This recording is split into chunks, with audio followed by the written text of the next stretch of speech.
नमस्कार दोस्तों। हर आदमी में अच्छाई और बुराई दोनों ही होती हैं, लेकिन जब हम अपनी बुराइयों पर विजय प्राप्त कर लेते हैं तो हमारा हृदय निष्कपट हो जाता है। आइए सुनते हैं मुंशी प्रेमचंद जी द्वारा रचित प्रसिद्ध कहानी नमक का दारोगा। नमक का नया विभाग बनने के बाद नमक के व्यापार में रोक लग गई। बावजूद इसके लोग चोरी छिपे इसका व्यापार कर रहे थे। व्यापारियों ने कभी घूस देकर तो कभी चालाकियों से इस व्यापार को अंजाम दिया। इधर कुछ अधिकारी नमक विभाग में दारोगा पद के लिए लाइन में खड़े थे। यहाँ तक कि वकील भी इस विभाग को अपने कब्जे में लेने के लिए उत्सुक थे। यह उस वक्त की बात है जब लोग अंग्रेजी शिक्षा और ईसाई धर्म को एक ही समझते थे। फारसी का भी प्रभाव था। प्रेम कहानियां और श्रृंगार रस के काव्य पढ़कर फारसी लोग ऊंचे पद हासिल कर लेते थे। इधर मुंशी वंशीधर भी जुलेखा की विरह कथा से निकलकर सीरी और फरहाद की प्रेम कथा के सहारे काम ढूंढने निकल पड़े। वंशीधर के पिता एक अनुभवी इंसान थे, इसलिए उन्होंने वंशीधर को घर के बिगड़ते आर्थिक दशा के बारे में बताया। उन्होंने कहा, बेटियां जवान हो रही हैं और अब मैं कितने दिन का मेहमान हूँ, कुछ कहा नहीं जा सकता। अब तुम्हें ही इस घर का बोझ संभालना है। नौकरी कैसी भी हो कर लेना, बस यह देखना कि तनख्वाह कितनी मिल रही है। नौकरी ऐसी ढूंढना जिसमें ऊपर ही कमाई हो, क्योंकि महीने की तनख्वाह से घर की जरूरतें पूरी नहीं हो सकती। ऊपर ही आए भगवान का आशीर्वाद है, जिससे जिंदगी के हर शौक पूरे किए जा सकते हैं। यह बहुत समझदारी का काम है। पहले लोगों को देखो, उनकी ज़रूरतों को समझो और फिर मौके की तलाश में जुट जाओ। यह याद रखना, ज़रूरतमंद आदमी के साथ सख्ती से पेश आने में ही फायदा है। वंशीधर बहुत होशियार और सज्जन पुरुष थे। वह पिता की सारी बातें सुनकर मंजिल की ओर बढ़ चले। समय का पहिया आगे बढ़ा और देखते ही देखते वंशीधर नमक के दरोगा बन गए। नमक विभाग में दरोगा की नौकरी पाकर वंशीधर बहुत खुश थे। वंशीधर को विभाग में 6 महीने भी नहीं हुए कि विभाग के अधिकतर लोग उन पर आंख मूंद कर भरोसा करने लगे थे। उन्होंने अपने काम और अच्छे व्यवहार से आला अफसरों की नज़रों में बड़ा सम्मान पा लिया था। विभाग के अफसर भी उन पर बहुत भरोसा करने लगे, जबकि कुछ अफसर वंशीधर से जलते भी थे। सर्दियों का मौसम शुरू हो चुका था। वंशीधर के दफ्तर से कुछ ही दूरी पर जमुना नदी बहती थी, जिस पर एक छोटा सा पुल बना हुआ था। रात का समय था। नमक के सिपाही और चौकीदार नशे में मस्त थे। नमक के दरोगा मुंशी वंशीधर भी दफ्तर में आराम कर रहे थे। उन्हें अचानक कुछ गाड़ी की आवाज़ें सुनाई दी। आवाज़ें सुनकर दरोगा जी की नींद से जागे। उन्होंने वर्दी पहनी, तमंचा जेब में रखकर पुल पर जा पहुँचे। वहाँ उन्होंने देखा कि कई गाड़ियाँ एक कतार में पुल पार कर रही थी। उन्होंने कड़क आवाज़ में पूछा, यह गाड़ियाँ किसकी हैं? दरोगा जी के दहाड़ सुनकर वहाँ कुछ देर के लिए सन्नाटा छा गया।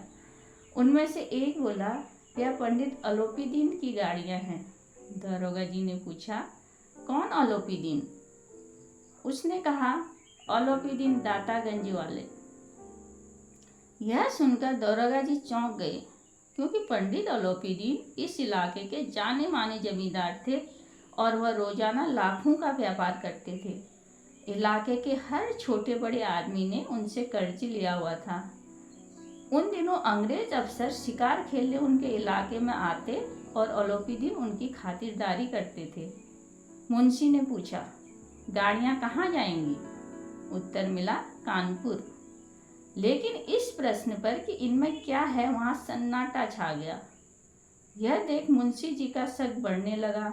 उन्होंने फिर जोर देकर पूछा, क्या तुम सब गूंगे हो गए हो? मैंने पूछा, इनमें क्या है? इस बार भी किसी ने कोई जवाब नहीं दिया। तो मुंशी जी गाड़ी में लदे सामान को देखने खुद चले गए। उन्होंने देखा गाड़ियां नमक से भरी हुई है। पंडित अलोपीदीन अपने सजीले रथ पर सवार कुछ सोते कुछ जागते चले आते थे।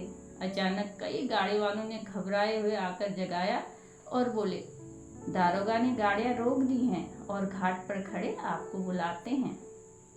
पंडित आलोपीदीन का लक्ष्मी जी पर अखंड विश्वास था। वह कहा करते थे कि संसार का तो कहना ही क्या, स्वर्ग में भी लक्ष्मी का ही राज्य है। न्याय और नीति सब लक्ष्मी के ही खिलौने हैं। उन्हें वह जैसा चाहती है नचाती है।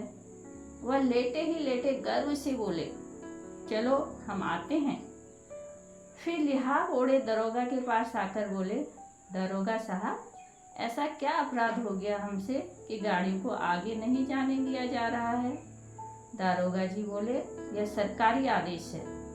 इस पर पंडित आलोपीदीन बोले, आप ही हमारी सरकार हैं और हम किसी सरकार को नहीं जानते। यह तो आपका और हमारे घर का मामला है।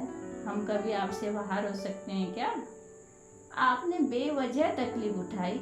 ऐसा हो ही नहीं सकता कि हम घाट से जाएं और घाट के देवता की सेवा न करें। मैं तो खुद ही आपकी सेवा करने के लिए आ रहा था, लेकिन वंशीधर पर पंडित आलोपीदीन की बातों का कोई असर नहीं हुआ। वंशीधर एक ईमानदार दरोगा थे। वह बोले, मैं उन अफसरों जैसा नहीं हूँ जो पैसे के लिए अपना ईमान बेच देते हैं। मैं आपको हिरासत में लेने आया हूँ और आपको मेरे साथ चलना होगा। इतना कहकर दारोगा जी ने जमादार बदलू सिंह से आलोपीदीन को हिरासत में लेने को कहा। पंडित आलोपीदीन स्तंभित हो गए। पंडित जी के जीवन में यह पहला अवसर था कि उन्हें ऐसी कठोर बातें सुननी पड़ी। पंडित जी ने धर्म को धन का ऐसा निरादर करते कभी न देखा था। साथ ही यह भी सोच रहे थे कि दारोगा जी अभी नौजवान हैं और माया के मोहजाल से दूर हैं। पंडित आलोपीदीन ने बड़ी विनम्रता के साथ कहा, बाबू साहब, ऐसा न कीजिए, हमारी इज्जत मिट्टी में मिल जाएगी। हमारा अपमान करने से आपको क्या हासिल होगा? हम आपसे अलग नहीं हैं। वंशीधर गुस्से से बोले, मैं आपकी कोई भी बात सुनना नहीं चाहता। मगर आलोपीदीन का यह भ्रम अभी तक नहीं टूटा था कि पैसों से किसी को भी खरीदा जा सकता है। उन्होंने वंशीधर को 1000 रुपये देने की बात कही, लेकिन वंशीधर गुस्से में बोले, 1 लाख रुपये देने से भी मेरा ईमान नहीं डगमगाएगा। आलोपीदीन के लाख कोशिश करने के बाद भी वंशीधर अपने ईमान पर डटे रहे।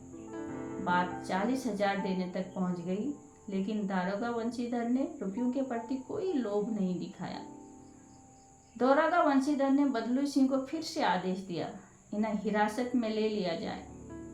जैसे ही बदलू सिंह पंडित जी की ओर बढ़ा, वे बेहोश होकर गिर गए। पंडित जी की गिरफ्तारी की खबर आग की तरह आसपास के इलाकों में फैल गई। इस घटना पर सभी अपना अपना मत रख रहे थे। अगले दिन पंडित जी को अदालत ले जाया जा रहा था। अभी अदालत पहुंचने में देर थी। पंडित जी इस शहर के सेठ थे। अधिकारी लोग इनके भक्त, वकील उनके आज्ञा पालक और चपरासी चौकीदार उनके गुलाम थे। पंडित जी को बचाने के लिए वकीलों की सेना तैयार की जा रही थी। पैसों की कोई चिंता न थी। सच को झूठ साबित करने के लिए पूरा इंतजाम किया गया। इधर वंशीधर के पास सच के सिवा कोई सबूत नहीं था। उन्हें विश्वास था कि पंडित जी को सजा जरूर मिलेगी, लेकिन जहाँ पक्षपात हो वहाँ न्याय की कल्पना नहीं की जा सकती। पैसों के आगे सब कुछ उल्टा पड़ गया। डिप्टी मजिस्ट्रेट ने पंडित आलोपीदीन को बरी करते हुए कहा कि इन पर लगाए गए सभी आरोप बेबुनियाद हैं। पंडित जी हंसते हुए दारोगा वंशीधर के पास से गुजर गए। दारोगा को सभी के सामने अपमान झेलना पड़ा, यहाँ तक कि उन्हें नौकरी से भी हटा दिया गया। जब मुंशी वंशीधर अपने घर पहुंचे तो पिता ने उन्हें खूब सुनाया।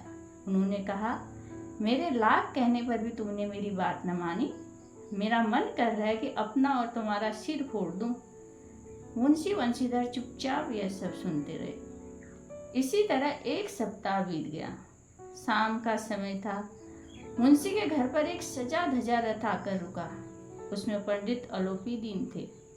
उन्हें देखकर मुंशी जी के पिता दौड़े दौड़े उनका स्वागत करने के लिए आगे बढ़े और उन्हें झुककर सलाम किया। उन्होंने पंडित जी से माफ़ी मांगते हुए कहा, नालायक लड़का है, इससे अच्छा होता हमें भगवान निसंतान रखता। इस बात पर पंडित जी ने कहा, ऐसा मत कहो, धर्म पर चलने वाले लोग बहुत कम होते हैं। संसार में ऐसे कितने धर्मपरायण मनुष्य हैं जो धर्म पर अपना सब कुछ अर्पण कर सकें। वंशीधर की ओर बढ़ते हुए पंडित जी ने कहा, दारोगा साहब, इसे खुशामद न समझें। उस रात आपने मुझे हिरासत में लिया था, लेकिन आज मैं खुद अपनी इच्छा से आपकी हिरासत में आया हूँ। मैंने हजारों ऊंचे अधिकारियों से काम करवाया, लेकिन आपसे हार गया।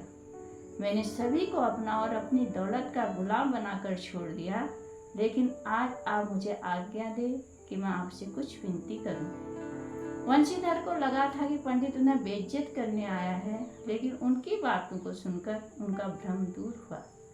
वंशीधर ने कहा, यह आपकी उदारता है। मैं धर्म में जकड़ा हुआ था, नहीं तो मैं आपका दास हूँ। पंडित जी बोले, वहाँ जमुना के पुल पर आपने मेरी एक बात न सुनी, पर अब आपको मेरी एक बात माननी पड़ेगी। वंशीधर ने कहा, मैं भला आपके क्या काम आ सकता हूँ। अलोपीदीन ने एक स्टंप लगा पत्र निकाला और उसे वंशीधर को देकर बोले, इस पद को स्वीकार कर लो और इसमें हस्ताक्षर कर दो। जब वंशीधर ने पत्र पढ़ा तो उनकी आंखों में आंसू भर आए, क्योंकि पंडित जी ने वंशीधर को अपनी सारी जायदाद का स्थायी मैनेजर बनाने का फैसला लिया था। पत्र के मुताबिक वंशीधर को सालाना 6,000 रुपये, अतिरिक्त भत्ता, सवारी के लिए घोड़ा, रहने के लिए बंगला और नौकर चाकर मुफ्त पेश किए गए थे। वंशीधर ने गंभीर स्वर में कहा, वैसे तो मैं आपका दास हूँ। आप जैसे महान और सज्जन पुरुष की सेवा करना मेरे लिए सौभाग्य की बात है, लेकिन मुझ में ना तो समझ है और न ही शिक्षा। ऐसे बड़े पद के लिए आपको किसी अनुभवी की जरूरत है। पंडित अलोपीदीन ने वंशीधर को कलम थमाते हुए कहा, मुझे ना तो एक समझदार इंसान की चाह है, न किसी अनुभवी की। ईश्वर की कृपा से मुझे एक ऐसा अनमोल मोती मिला है जिसके सामने योग्यता और विद्वता की चमक फीकी पड़ जाती है। अधिक सोच विचार न कीजिए, दस्तखत कर दीजिए। परमात्मा से यही प्रार्थना है कि वह आपको सदैव नदी के किनारे वाला कठोर परंतु धर्मनिष्ठ दरोगा बनाए रखे। वंशीधर की आंखें डबडबाई। उसने कांपते हुए हाथों से मैनेजरी के कागज पर हस्ताक्षर कर दिए। अलोपीदीन ने प्रफुल्लित होकर उन्हें गले से लगा लिया। दोस्तों, असत्य पर सत्य और धन की ताकत पर ईमानदारी की हमेशा जीत होती है। ईमानदारी और कर्तव्य ही इंसान को बड़ा बनाते हैं, और ये दोनों जिसे हर कोई पा नहीं सकता। धन्यवाद।